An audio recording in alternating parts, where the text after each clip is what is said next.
আমার বারবারই আমরা বলি যে দেশকে স্থিতিশীল করতে হলে সন্ত্রাসী যারা আছে তাদেরকে গ্রেপ্তার করতে হবে, আইনশৃঙ্খলা বাহিনীর প্রতি ন্যূনতম ভয় তৈরি করতে হবে।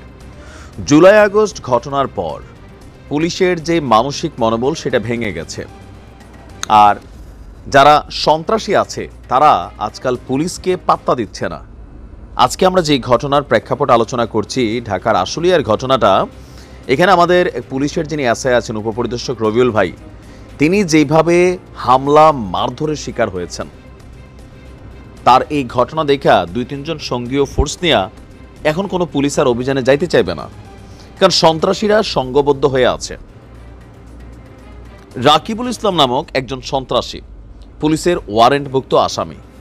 পুলিশের কাছে গোপন তথ্য ছিল যে রাকিবুল ইসলাম নরসিমাপুর এলাকায় তিনি আত্মগোপন করে আছেন। তো আমাদের যিনি পুলিশের উপপরিদর্শক রবিউল ভাই, তিনি সঙ্গীয় 3-4 জন ফোর্স নিয়ে সেই রাকিবুলকে গ্রেপ্তার করতে যান। তো গিয়ে তার সন্ধানও পান, তাকে গ্রেপ্তারও করেন, কিন্তু বাধা হয়ে ওঠে যখন তাকে ভ্যানে করে বা তাদের গাড়িতে করে নিয়ে আসার চেষ্টা করা হয়।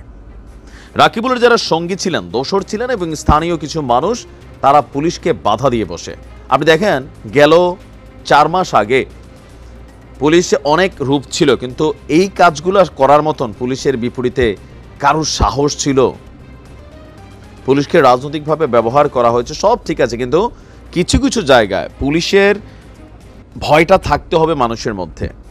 নয়তো আপনারা মারবে পুলিশের সামনে, আপনারা 5 জন মারতেছে, 2 জন পুলিশ তারা চুপ করে দাঁড়াই থাকবে, কারণ কি কথা বলতে গেলে তাদেরকেও মারবে। মানে মানুষের ভূমিকাটা এমন। ওদিন দেখলাম যে 2 জন মহিলা, ট্রাফিক পুলিশ তাদেরকে জরিমানা করছে, কোনো প্রকাশ্যে ভাই এই ট্রাফিক পুলিশটা থাপড়াইলো আর পাবলিক ভিডিও করলো। আপনি দেখছেন, যদিও পরে তারা গ্রেপ্তার হয়েছে, বাট আপনি ইফেক্টগুলো দেখেন সমাজে এই মুহূর্তে পুলিশের অবস্থানটা কি। তো রবিউল ভাই যখন তাকে ভ্যানে করে নিয়ে আসতে গেছে বা গাড়িতে করে, এই রাকিবুলের সাঙ্গপাঙ্গরা তাদের এমন মায়ের মারছে, মাথা টাথা হাত পা খুব বিশ্রী অবস্থা। তার সাথে থাকা পুলিশরা আহত। পরে থানাতে যখন ফোন গিয়েছে, সেখান থেকে আরও অতিরিক্ত পুলিশ এসে রবিউলকে উদ্ধার করছে। ততক্ষণে ওয়ারেন্টভুক্ত আসামি রাকিবুল উধাও। এই ঘটনাগুলা সমাজে বর্তমানে আইনশৃঙ্খলা বাহিনীর যেই শক্তিমত্তা, একটা মেসেজ কিন্তু ক্রিয়েট করছে যে আইনশৃঙ্খলা বাহিনী কতটা ঝিমিয়ে পড়েছে। আমাদের পুলিশকে নিয়ে নানান উদ্যোগের কথা বলা হচ্ছে, পুলিশকে নিয়ে নানান ফরমেশনের কথা বলা হচ্ছে, পোশাক পরিবর্তনের কথা বলা হচ্ছে, কিন্তু আসলে কোনোটাই ওইরকমভাবে হচ্ছে না। কিছু কিছু জায়গায় পুলিশ ভূমিকা পালন করছে না, আবার কিছু কিছু জায়গায় যখন পুলিশ ভূমিকা পালন করতে যাচ্ছে, এভাবে পাবলিকলি তাদেরকে হয়রানি করা হচ্ছে, হেনস্থা করা হচ্ছে। তো এতে কি হচ্ছে, বাকি পুলিশদের এতে মনোবল ভেঙে যাচ্ছে। আগে একটা পুলিশ দেখলে মানুষের 100 জন থাকলেও ভয় পাইতো, ভাই পুলিশ, খবর আছে, অন্যায় আছে পুলিশের কিছু কতিপয় কর্মকর্তার, বাট পুলিশের প্রতি ভয় ছিল। আর আমরা এই গত 4 মাস ধরে সারা বাংলাদেশের চিত্র একই। ঘটনা ঘটছে চোখের সামনে, পুলিশ অনেক জায়গায় আছে চুপচাপ। এখন চুপচাপ কেন? এই যে পুলিশ যদি অ্যাকশনে যায় তখন পুলিশ খারাপ, কেন রাবার বুলেট ফায়ার করলো?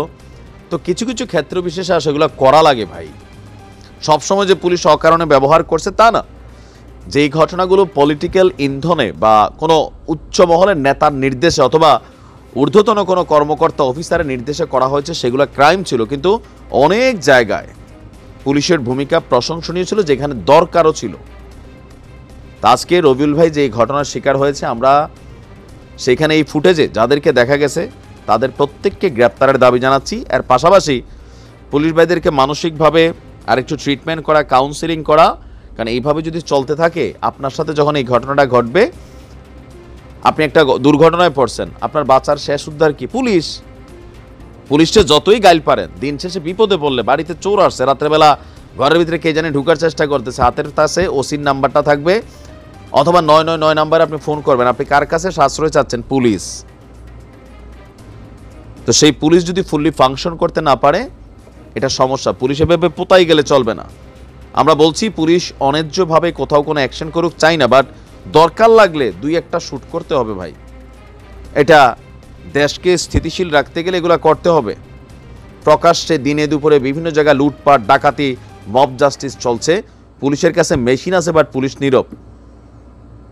এই জায়গা থেকে পুলিশকে বের করে আনতে হবে বাংলাদেশকে আরো ব্যাটারের দিকে নিয়ে যেতে চাইলে। ভালো থাকুন, আসসালামু আলাইকুম।